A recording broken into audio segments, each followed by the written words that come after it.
बिस्मिल्लाहिर्रहमानिर्रहीम। अस्सलाम वालेकुम व्यूअर्स, मैं हूं मुमना। पहले को गुरूब आफ्ताब से कबल एक कासिद अमीरुल मोमिनीन के नाम मसना का ख़त लेकर मदीना की सिमत रवाना हो चुका था और चंद एलची इराक़ की सरहद के साथ इन कबाइल के शयूख की तरफ जा रहे थे जिनसे फौरी मदद की उम्मीद हो सकती थी।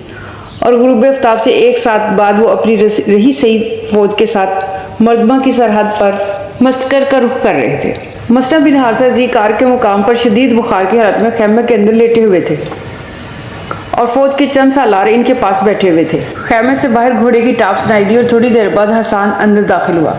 मसना बिन हारिसा के मुरझाए हुए चेहरे पर अचानक ताजगी आ गई और वो उठकर बैठ गए। हसान ने कहा, जनाब, मदीने का लश्कर आ रहा है और इसके अमीर आपको सलाम कहते हैं और ये पैगाम देते हैं कि वो बहुत जल्द पहुँच जाएंगे। अमीर कौन है?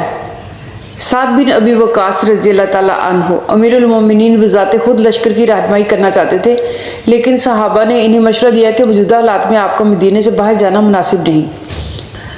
हज़रत साद रज़ियल्लाहु ताला अन्हु इन मौजूद सहाबियों में से है जिन्हें कुफ्र और इस्लाम की जिन जंगों में शरीक होने का शर्फ हासिल हुआ है जो अहद रिसालत में लड़ी गई थी। इनके मुतालिक ये मशहूर है कि इस्लाम के लिए पहला तीर इनकी कमान से निकला था।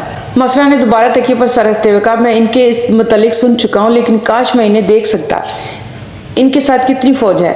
हसान ने जवाब दिया, वो 4000 सवारों के साथ मदीने से रवाना हुए थे, लेकिन इनका ख्याल है कि इराक़ पहुँचने से पहले इनके लश्कर की तादाद कई गुना ज़्यादा हो जाएगी।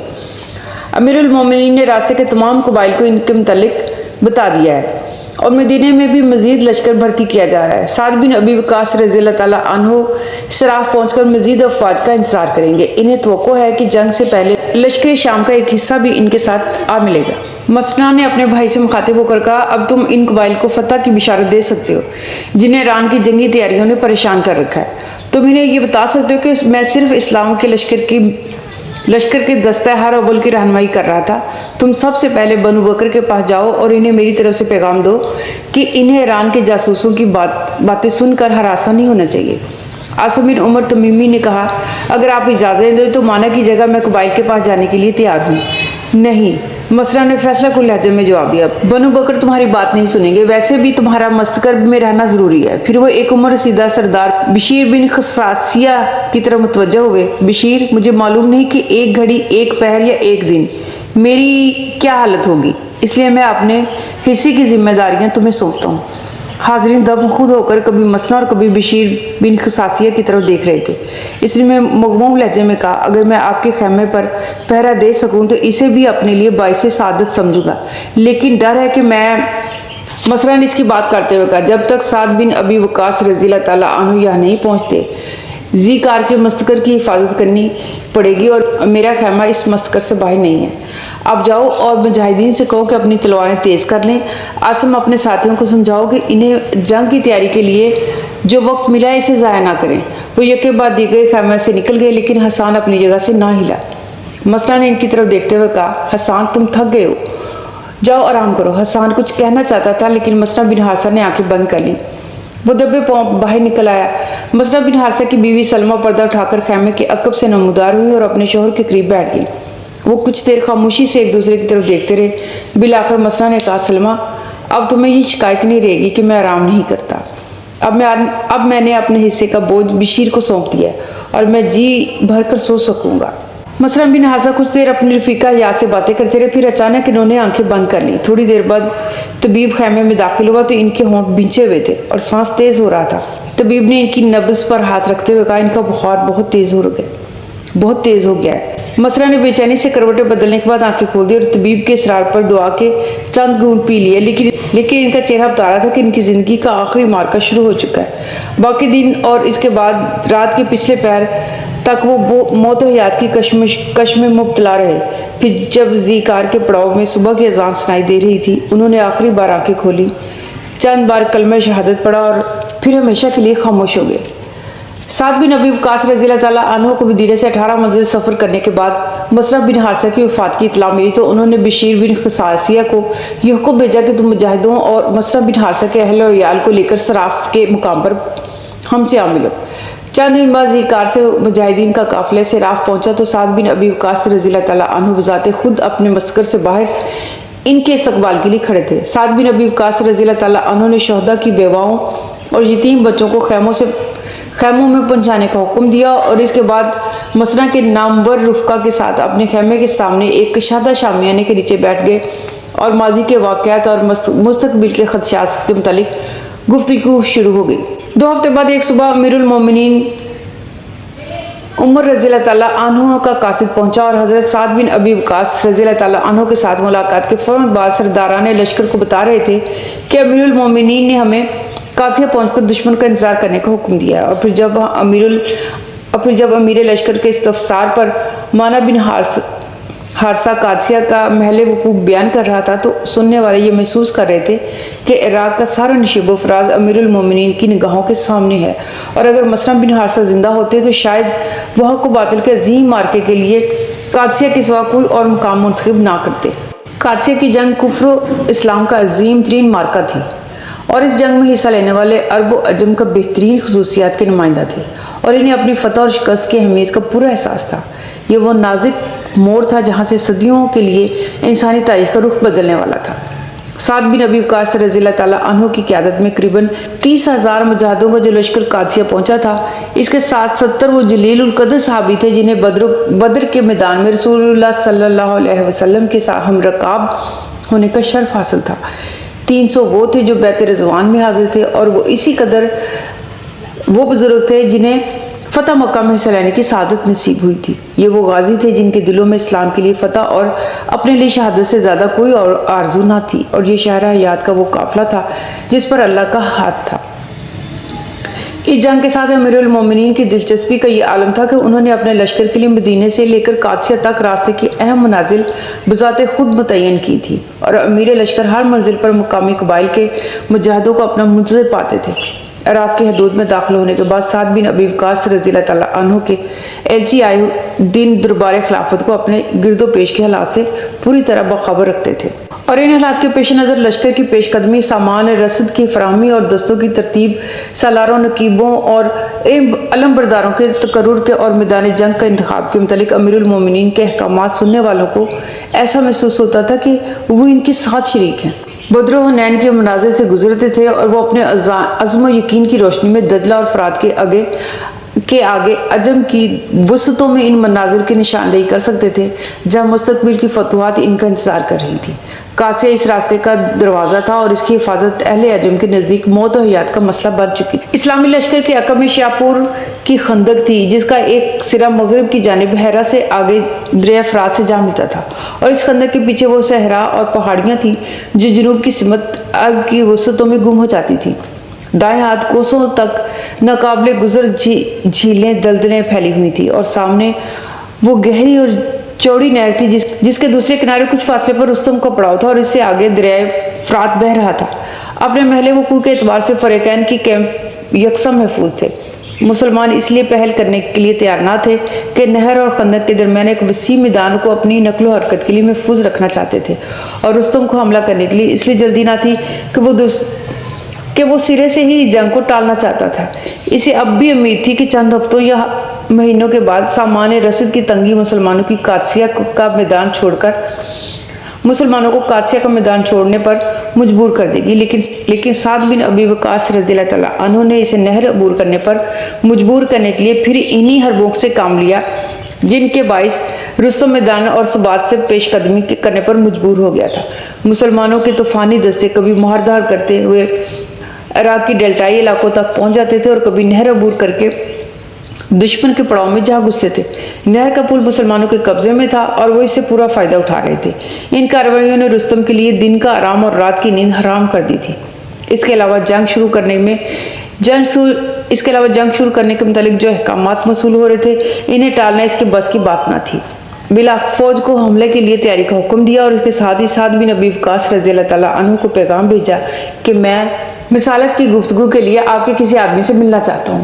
حضرت سعد بن ابی وقاص رضی اللہ تعالیٰ عنہ نے اس کی دعوت قبول کر لی اور یہ خدمت ربیع بن عامر کو سونپ دی۔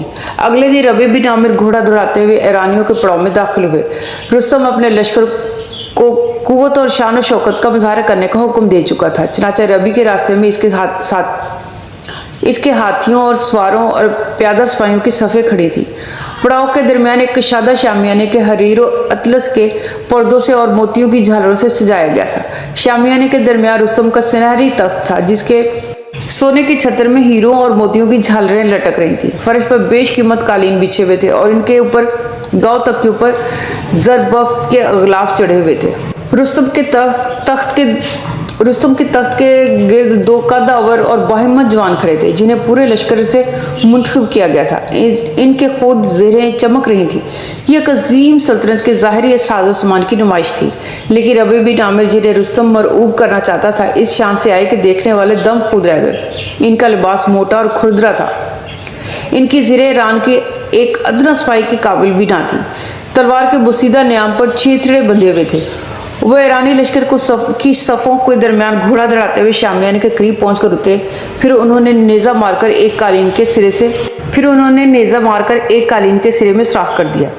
अपने घोड़े की बाग वहां लटकाने के बाद नेज़े की अन्नी टेकते और बेशकीमत कालीनों में छेद करते हुए आगे बढ़े। तख्त के सामने नेज़ा गाड़ने के बाद रुस्तम के बराबर बैठ गए। दरबार में थोड़ी देर के लिए सन्नाटा छा गया। फिर रुस्तम के मुहावजों ने रबी को पकड़कर तख्त से उतारा और इनके हथियार छीनने की कोशिश की तो इसने कहा, मैं अपनी मर्जी से नहीं बल्कि तुम्हारी दावत पर यहाँ आया हूँ। हमारे मज़हब में किसी को इस बात की इजाज़त नहीं कि वो खुदा बनकर बैठे और दूसरे बंदों की तरह हाथ बांधकर इसके सामने खड़े हो जाएं। अगर तुम्हें मेरा यहाँ बैठना गवारा नहीं तो मैं वापस चला जाऊँगा। रुस्तम ने अपने आदमियों को मना किया और वो रबी को छोड़कर पीछे हट गए। फिर रबी के दिल में कोई ख्याल आया। वो उस रुस्तम के तख्त से उतरा और अपने खंजर से कालीन का एक हिस्सा चाक किया और खाली ज़मीन पर बैठते हुए कहा, मैं खुदा के फ़र्श को इस मसनूई फ़र्श पर तरजीह देता हूँ। हाज़रीन खून के घूंट पीकर रह गए, लेकिन रुस्तम की मौजूदगी में किसी को ज़ुबान हिलाने की जरूरत ना थी। रुस्तम ने सवाल किया, तुम हमारे मुल्क में क्यों आए हो? रबी ने जवाब दिया, ये खुदा की ज़मीन है और हमारा मकसद ये है कि यहाँ मखलूक के बजाय खालिक की अताअत की जाए। अगर तुम अल्लाह का दीन कबूल कर लो तो हम तुम्हारे मुल्क और मालो दौलत को कोई नुकसान नहीं पहुंचाएंगे। अगर तुम इस्लाम की दावत कबूल नहीं करते तो तुम्हें जजिया देना पड़ेगा। अगर तुम इस पर भी इतराज़ करते हो तो हम तुम्हारे साथ इस वक्त तक लड़ेंगे जब तक हमें फतह हासिल नहीं हो जाती या हम जन्नत में नहीं पहुँच जाते। रुस्तम ने कहा, हमारा ख्याल था कि ईरान का लश्कर देखने के बाद तुम्हारी खुश फहमियाँ दूर हो जाएंगी। रबी ने जवाब दिया, ईरान का लश्कर देखने के बाद मेरा शौक़ के जहाज़ ज़्यादा हो गया है। कुछ देर रबी और रुस्तम की नोक-झोंक जारी रही। बिलाखिर रुस्तम ने कहा, हम तुम्हारी शराइत के मुतालिक अरकान सल्तनत से मशवरा करना चाहते हैं। तुम मशवरा कर सकते हो लेकिन ये शराइत तब्दील नहीं होगी। रबी ये कहकर उठे और फर्श पर गड़ा हुआ नेज़ा उठा लिया। जब वो शामियाने से बाहर निकल रहे थे तो एक ऑफिसर ने कहा, तुम इन तलवारों के साथ ईरान फतह करने के ख्वाब देख रहे हो? तुमने सिर्फ नियाम देखा है, तलवार नहीं देखी। रबी ने यह कहकर अचानक तलवार नियाम से बाहर निकाली और देखने वालों की निगाहों में बिजली कौंध गई। एक सिपाही ने आगे बढ़कर अपनी ढाल पेश करते हुए कहा, जंग के मैदान में तलवारों की चमक के बजाय इनके जौहर देखे जाते हैं। तुम इस ढाल को काट सकते हो। रबी मुस्कुराया, फिर इसकी चमकती हुई तलवार हवा में लहराई और ढाल का एक हिस्सा कटकर फर्श पर जा गिरा। दो और जवानों ने एक के बाद दीगरे अपनी ढालें पेश की, लेकिन रबी की तलवार की ज़रबों ने इनके परखचे उड़ा दिए। फिर इसने आगे बढ़कर अपने घोड़े की बाग पकड़ ली और इसकी पीठ पर कूदते हुए कहा, हम जंग के मैदान में तुम्हें मायूस नहीं करेंगे। रुस्तम ने फौज को तैयारी का हुक्म देने के बाद साद बिन अबी वक़ास रज़ियल्लाहु तआला अन्हु को पैगाम भेजा कि तुम इस तरफ आओगे या हमें नहर अबूर करने के लिए पुल से गुजरने का मौका दोगे। थोड़ी देर बाद इसका एलची ये जवाब लाया कि मुसलमान नहर अबूर करने के लिए तैयार नहीं और पुल के मुतालिक वो ये कहते हैं कि जिस चीज़ पर हमने ज़बरदस्ती कब्जा किया है वह तुम्हें वापस नहीं करेंगे। रुस्तम ने अपने लश्कर को नहर पाटने का हुक्म दिया और हज़ारों आदमियों ने रातों रात नहर में मट्टी डालकर एक कशादा रास्ता तैयार कर लिया। तुलुए सहर के साथ रुस्तम के लश्कर ने पेशकदमी शुरू की और दोपहर से कबल वो नहर की दूसरी तरफ मुसलमानों के सामने सफ़े बांध रहे थे। इस जंग के मुतालिक यज़गर के इस इस्तराब का यह आलम था कि खबर रसानी के लिए मदाइन के महल से लेकर कासिया के मैदान तक आदमियों की एक कतार खड़ी कर दी थी। इनके दरमियान सिर्फ इस कदर फासला था कि एक आदमी की आवाज़ बासानी दूसरे के कानों तक पहुंच सके। चनाचा मैदान जंग के ऐनी शाहिदों के मुंह से जो आवाज़ निकलती थी वो रास्ते में थोड़े थोड़े फासले पर खड़े हुए आदमियों के वसासे से किसरा के कानों तक जा पहुंचती थी। रुस्तम ने दोहरी ज़िरा पहन रखी थी, सर पर चमकता हुआ खूद रखा हुआ था। अपने बेहतरीन घोड़े पर सवार होकर लश्कर की सफ़ों का एक चक्कर लगाया और फिर कल्बे लश्कर में अपने ज़री तख्त के सामने रुक गया। आज हम दुश्मन को नीस्तो नाबूद कर देंगे। इसके मुहाफिज सिपाहियों में से एक नौजवान ने कहा, हाँ, अगर खुदा ने चाहा। रुस्तम ने तिलमिला कर जवाब दिया, अगर खुदा ने ना चाहा तब भी। हज़रत साद बिन अबी वक़ास रज़ियल्लाहु ताला अन्हु, जिन्हें हर मैदान में गाज़ियान इस्लाम की पहली सफ में खड़ा होना पसंद था, अपनी सिपाहियाना ज़िंदगी की कठिन आजमाइश के वक्त अर्कुनिसा के मर्ज़ और फोड़ों की तकलीफ के बाइस चलने फिरने या घोड़ी की सवारी करने के काबिल न थे। जब कादसिया के मैदान में अरब जम का फैसला कुन मार्का शुरू होने वाला था, इनकी ये हालत थी कि सहारे के बगैर उठकर खड़ा होना भी मुमकिन ना था। वो इस्लामी लश्कर के पड़ाव के किनारे एक पुराने महल की छत पर गाँव तकिए के सहारे बैठकर मैदान जंग का नक्शा देख रहे थे। उन्होंने खालिद बिन उतफा को मैदान में अपना नायब मुकर्रर कर दिया था और इन्हें अपने अहकामात पहुंचाने के लिए महल के नीचे प्याम रिसा और नकीब खड़े कर दिए थे। गाज़ियान इस्लाम ने इंतहाई सुकून और इत्मीनान के साथ ज़ोहर की नमाज अदा की और फिर अमीर लश्कर की हिदायत के मुताबिक दुश्मन के सामने सफ़े बांधकर खड़े हो गए। हज़रत साद बिन अबी वक़ास रज़ियल्लाहु ताला अन्हु ने तीन तकबीरें कही और अगली और पिछली सफ़ों के नकीबों ने इनके नारे दोहराए। फिर सिपा सालार ने चौथी बार अल्लाह अकबर का नारा बुलंद किया और जंग शुरू हो गई। लश्कर इस्लाम से गालिब बिन अब्दुल्ला, उमर वादी और आसिम बिन उमर तमीमी ने सबकत की। इनके मुकाबले में ईरान के 3 पहलवान निकले। गालिब के साथ एक ईरानी शहजादे हरमज ने कुव्वत आजमाई की और वो पूरी रफ्तार से घोड़े भगाते हुए और नेज़े सीधे किए और एक दूसरे की तरफ बढ़े। हरमज जख्मी होकर घोड़े से गिरा और अभी वो उठना ही चाहता था कि गालिब ने पलटकर अपने नेज़े की नोक इसके सीने पर रख दी। हरमज ने उठकर दोनों हाथ बुलंद कर दिए। गालिब ने इसे कत्ल करने के बजाय हाँकते हुए अपने लश्कर में ले आए। हज़रत साद बिन अबी वक़ास रज़ियल्लाहु ताला अन्हु इंतहाई कर्ब और इसराफ की हालत में कदीस के महल की छत से जंग का नक्शा देख रहे थे। जिस्मानी तकलीफ के बायस वो कभी सीने के नीचे तकिया रखकर मुंह के बल बोरिए पर लेट जाते और कभी तकिए से टेक लगाकर बैठ जाते। जब कोई ताज़ा हुक्म देने की ज़रूरत महसूस होती तो वो पर्चा लिखते और गोली बनाकर महल के नीचे फेंक देते। जो लश्कर और इसके अमीर के दरमियान प्याम रसानी का फ़र्ज़ अंजाम दे रहे थे। लश्कर के मुख्तलिफ हिस्सों के सरदारों को इनकी ज़बानी हिदायत और नकीबों के ज़रिए पहुँच रही थी। लड़ाई के इब्तदाई दौर में बनु बिजिला के शहसवार अपनी इम्तियाजी शान से आगे बढ़े और उन्होंने दुश्मन की सफ़ों में तबाही मचा दी। लेकिन थोड़ी देर बाद ईरानियों ने इनके सामने अपने हाथियों की दीवार खड़ी कर दी और उन्होंने आन की आन में जंग का पांसा पलट दिया। अरबों के घोड़े इन मुतहरक पहाड़ों से खौफजदा होकर पीछे हट रहे थे। बिजिला के सरफरोशों ने घोड़ों से उतरकर हाथियों की यलगार को रोकने की कोशिश की, लेकिन इनकी ये पेश न चली। साद रज़ियल्लाहु ताला अन्हु ने कबीला असद के सवारों को इनकी मदद का हुक्म दिया। वो अल्लाह अकबर का नारा बुलंद करते हुए हाथियों पर टूट पड़े। इनके नेज़ों और बर्छियों ने इस तूफान को रोक दिया। लेकिन थोड़ी देर बाद हाथियों का एक और दस्ता इनके सामने आ चुका था। बनु बिजिला और बनु असद के जांबाज एक खतरनाक सूरत हाल का सामना कर रहे थे।